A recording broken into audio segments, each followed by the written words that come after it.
Hey, salut à toi et bienvenue sur cette nouvelle vidéo. Aujourd'hui, on va faire quelque chose d'un petit peu spécial puisque je vais t'emmener dans les coulisses de mon intervention de la semaine dernière devant 400 personnes lors du séminaire bio de Maxence Rigotier, donc bio, business, internet en or. Si jamais un jour tu es amené à parler devant un certain nombre de personnes, je pense que cette vidéo peut t'aider. Si jamais tu es amené à stresser avant un événement, je pense que je peux t'aider aussi au travers de cette vidéo. Et puis tout simplement, je pense que c'est intéressant pour toi de voir l'évolution de quelqu'un que tu suis qui, il y a quelques années, flippait à l'idée de juste cliquer sur sa souris pour publier sa toute première vidéo sur YouTube et qui aujourd'hui est à peu près à l'aise pour parler devant plusieurs centaines de personnes.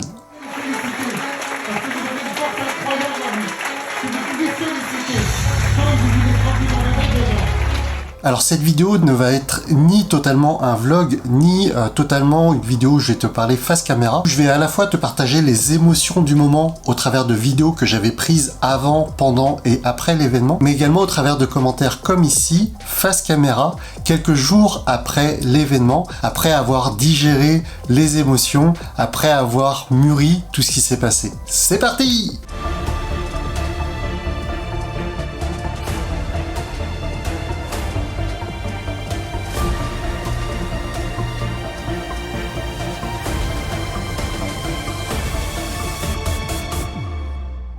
Donc le week-end dernier, les 16 et 17 octobre 2021, a eu lieu le séminaire bio Business Internet en or organisé par Maxence Rigotier. Il s'agissait de la 3e édition et j'ai été participant lors des 2 premières. Il faut savoir que ce séminaire a eu 19 mois de report, c'est-à-dire que l'édition était normalement prévue pour avril 2020, mais comme tu le sais, suite à la crise sanitaire, au Covid, etc., eh bien, de report en report, ça a amené à 19 mois de retard sur l'édition Bio 3. Hey, salut, ça y est, dernière ligne droite. On est à peu près à 1h, 1h15 du démarrage là de mon intervention. Je me suis fait tout beau. J'ai hâte, j'ai visualisé la conf plusieurs fois hier soir, cette nuit, et j'ai vu des gens contents, donc je suis persuadé que tout va bien se passer et que ça va être une vraie réussite. En tout cas, j'ai super hâte. Comme tu le vois là, les gens commencent à arriver.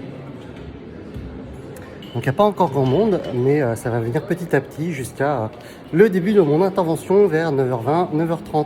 Voilà, je te tiens au courant. Salut!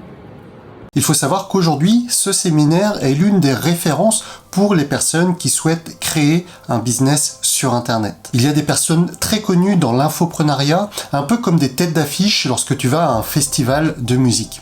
Donc il y avait Olivier Roland, Tammy Cabage, Max Piccinini, etc., etc. Donc pour ma part, je suis intervenu le dimanche matin à 9h30, donc le premier intervenant du 2e jour. Et honnêtement, à la base, j'aurais largement préféré passer le samedi pour pouvoir profiter du reste du séminaire, entre guillemets.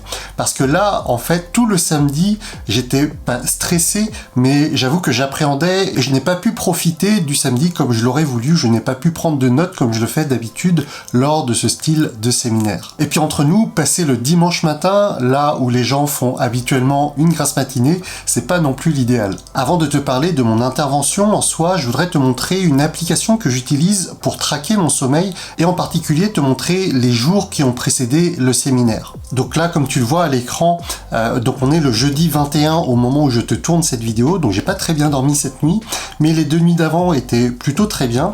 En général, tu vois, je me fixe à peu près 7 heures de sommeil, donc quand on est aux alentours de 6h29, là tu vois le 7 octobre par exemple, c'est moyen on va dire, et dès lors que l'on dépasse les 7 heures de sommeil, donc ça passe au vert. Et donc la semaine juste avant le séminaire, donc le séminaire s'est déroulé, et mon intervention plus particulièrement, s'est déroulée le dimanche 17. Donc tu vois que la nuit du 16 au 17, j'ai dormi 1h51, donc c'est quand même pas beaucoup. Donc je suis arrivé très fatigué à ce séminaire, tout simplement parce que j'appréhendais, tout simplement parce que c'était la première fois que je parlais devant autant de personnes. Et puis tout simplement, j'avais envie de faire bien. J'avais envie que les gens ressortent avec un certain nombre de choses, un certain nombre de clés. Je voulais inspirer les gens pour qu'ils puissent se mettre à fond dans leur projet, dans leur réussite personnelle après le séminaire. Encore plus longtemps. Vous refermez les yeux. Vous ressentez cette respiration. Sentez cette boule rouge au niveau de votre estomac. À propos de ma présentation, avant que je te détaille un petit peu plus comment ça s'est passé, faut savoir que dans mon passé de salarié, à plusieurs reprises, lorsque j'assistais à des réunions, lorsqu'il y avait des PowerPoint très longs, très lourds, avec beaucoup de texte, il faut savoir que je me suis ennuyé plus d'une fois. Lorsque l'intervenant, lorsque le présentateur n'est pas passionnant, lorsque la personne ne fait que lire ce qu'il y a sur son PowerPoint ou son keynote, ça a tendance à m'endormir. Donc moi, au niveau de ma présentation, c'est absolument ce que je ne voulais pas faire. Je ne voulais pas avoir un gros PowerPoint avec beaucoup de texte, ce qui fait que mon PowerPoint avait pas mal de slides, avait une trentaine de slides, mais qu'il y avait que des images. Les seuls mots qu'il y avait affichés à l'écran, finalement, étaient les titres de mes différentes parties. En faisant cela, je pensais avant tout au public pour qu'il soit vraiment capté par mon discours, pour éviter qu'il ne s'endorme devant les différentes slides. Mais en faisant cela, également, je me mettais entre guillemets en difficulté. La contrepartie de cela, pour l'intervenant, en l'occurrence moi dans ce cas de figure, eh bien c'est que c'est beaucoup moins confortable. C'est que pour capter l'attention du public, il faut sans arrêt changer le ton de sa voix, parce que si tu gardes un ton monocorde pendant très longtemps, eh bien le public peut vite décrocher, peut vite s'endormir, et c'est absolument pas ce que moi je voulais. Bon, t'es chaud? Carrément. Donc le titre de mon intervention, c'était « Prendre sa vie en main avec YouTube sans montrer son visage ». Donc comme tu le sais sûrement, dans le cadre des business en ligne, YouTube est un canal qui permet de développer son business au même titre que Instagram, LinkedIn ou Facebook ou autre chose. Et le truc, c'est qu'avec cette chaîne YouTube, Prendre sa vie en main, et à son démarrage, le fait d'avoir utilisé des animations, eh bien ça m'a permis pendant des années de pouvoir développer mon business sans avoir à montrer mon visage. Et comme tu le sais, par rapport à des vidéos précédentes que j'ai pu faire, notamment sur la glossophobie, le fait de parler devant un public ou parler comme ça devant une caméra, c'est loin d'être évident lorsque tu veux lancer ton business. Je les mets face à face, je fais un exercice comme ça. Pendant ce moment-là, donc tu as 5 minutes, c'est pas et toi t'arrives à ta tête. Quelle journée pour être en vie. Quelle belle journée pour être en vie. J'espère. Pour toi. Je savais pas si c'était réservé. Et c'est pour cette raison que la première partie de ma présentation s'est vraiment tournée sur ce sujet-là, YouTube sans montrer son visage. Et entre nous, c'est pas le sujet que je voulais le plus développer. Pour moi, ce qui était vraiment important dans ce titre, Prendre sa vie en main avec YouTube sans montrer son visage, c'était la partie prendre sa vie en main. Et en fait, cette partie-là, je l'ai développée dans un second temps dans ma présentation. Je me positionne plutôt comme un entraîneur, un coach, où vous êtes la star, où vous êtes dans votre compétition, et la compétition, c'est aujourd'hui, ça commence maintenant. En fait, le message clé de toute ma conférence, c'était pas juste de pouvoir contourner sa peur de parler devant la caméra en utilisant des animations comme moi j'ai pu le faire. Donc ça, c'était un des messages, mais c'était pas le message clé. Ce que je voulais vraiment que les gens retiennent, c'est que dans l'entrepreneuriat, dans sa vie pro ou même dans sa vie perso, lorsqu'il y a un obstacle qui se présente devant soi, eh bien on peut le franchir, on peut le contourner, on peut aller chercher une énergie à l'intérieur de soi, on peut aller chercher quelque chose enfoui à l'intérieur de soi pour aller de l'avant, pour passer cet obstacle, pour le contourner. Donc oui, c'était vrai par rapport à YouTube, le fait de contourner cet obstacle de parler devant la caméra, mais dans ta vie pro ou perso, c'est aussi valable pour plein de sujets. Alors, prendre sa vie en main, c'est le nom de ma chaîne YouTube, avec YouTube sans montrer son visage, parce que bon, avec la tête que j'ai quand même...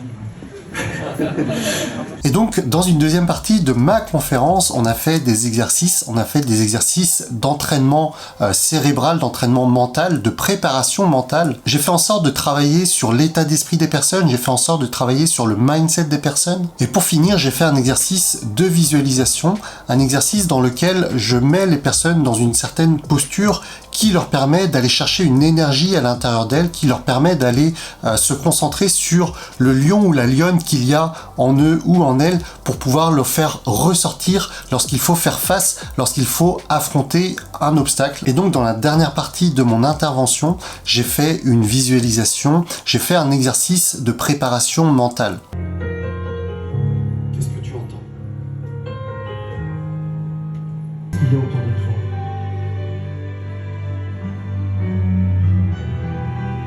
Bien. On va retourner dans ces souvenirs. Je les ai invités à retourner dans un souvenir où ils ont vécu un succès dans leur vie. Et si tu l'as déjà fait, tu peux encore le faire.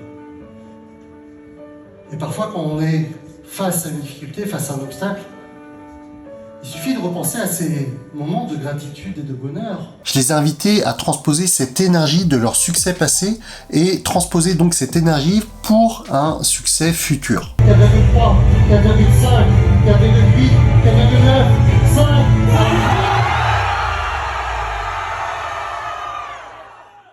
Alors clairement, c'est pas du tout évident à expliquer. Je pense que c'est vraiment une expérience qui se vit et pas quelque chose qui s'explique. Comme tu le vois sur les différents commentaires, sur les différentes stories qui ont été partagées par les différents participants, comme tu le vois au travers des différents textes, l'idée était surtout que les gens expérimentent cela et qu'ils puissent reproduire cela dans le futur lorsqu'ils auront besoin d'aller réveiller ce désir ardent, réveiller ce feu sacré qu'ils ont à l'intérieur d'eux pour pouvoir affronter, surmonter les futurs obstacles qui se présenteront sur leur chemin. Alors je sais pas comment toi qui vois cette vidéo tu perçois la chose, peut-être que tu trouves ça un peu perché, peut-être spirituel, un peu bizarre, mais pour avoir vécu ça personnellement dans le passé à plusieurs reprises et pour avoir mené ce type d'exercice plusieurs dizaines de fois aujourd'hui, je peux t'assurer que l'exercice est extrêmement efficace pour certaines personnes. Ça ne marche pas pour tout le monde, mais pour certaines personnes, c'est extrêmement efficace parce que ça te permet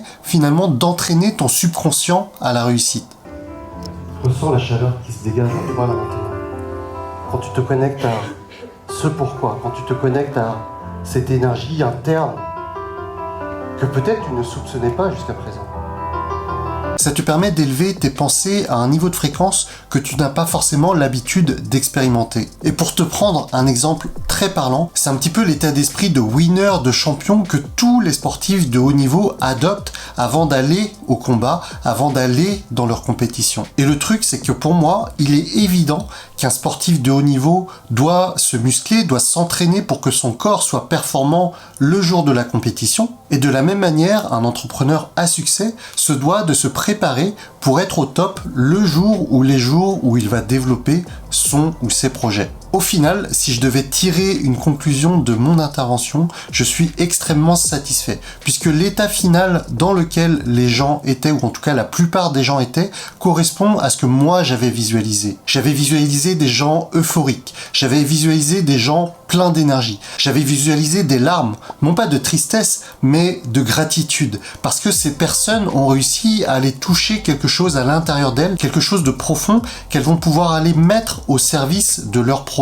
J'ai vu des gens heureux, j'ai vu plein de personnes qui sont venues me remercier pour l'exercice, pour l'intervention que j'ai faite. Alors bien entendu, je peux pas te dire que tout était parfait, il y avait des couacs, il y avait des choses imparfaites, il y a des points d'amélioration pour les prochaines fois et je pense que le point d'amélioration principal, c'est peut-être moins répéter ma présentation en amont pour plus privilégier mon sommeil. J'ai l'intime conviction que le manque de sommeil dont je t'ai parlé un peu plus tôt m'a porté préjudice sur le début de mon intervention.